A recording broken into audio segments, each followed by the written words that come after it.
నువ్వు క్రిస్టియన్ గా కన్వర్ట్ అయ్యావు, బ్రాహ్మణమ్మాయి అని తెలుసు, చాలా నాలెడ్జ్ ఉందని తెలుసు. ఒక్కసారి కూడా నువ్వు అక్క ప్రభు అంటే ఇదని ఎప్పుడు చెప్పలేదు. అక్క అదే ప్రభు చెప్పింది ఏంటంటే చెప్పమని ఆయన చెప్పలేదు కానీ చూపించమన్నారు నీ చేతుల్లో.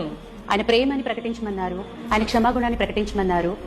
ఆయన దేనికోసం వచ్చారు ఈ భూమి మీదకి, ఎందుకు వచ్చారు, ఇది మాత్రమే కనపరచమని. అంటే చాలా మంది క్రిస్టియానిటీ అంటే ఒక మతం అనుకుంటారు. ఒకవేళ అది మతమే అయితే సంప్రదాయ సద్బ్రాహ్మణ కుటుంబంలో పుట్టిన నేను మారాల్సిన అవసరం నాకు లేదు, అంతే కదా? ఏ విధంగా లేదు. అది మతం అయితే. నేను కొంతమంది ఫిలాసఫీ ఫాలో అవుతాను, ప్రభు ఫిలాసఫీలో చాలా ఆనందం దొరుకుతుందమ్మా నాకు. కానీ అది నాకు చెప్పడం రాదు. జీసస్ ఫిలాసఫీ నేను ఫాలో అవుతున్నాను కాబట్టి. అంటే ఏంటి, ఆయన ఫిలాసఫీ ఓర్పు పట్టడం. ఎగ్జాక్ట్లీ, ఓర్పు విపరీతంగా పెట్టేస్తారు. మీకు ఉన్న ఆయుధం ఒకటే, మీ ఆయుధం ఏంటంటే ఫెయిత్. కరెక్ట్. నమ్ముట నీ వలన అయితే నమ్మువానికి సమస్తం సాధ్యం అని బైబిల్ చెప్పింది.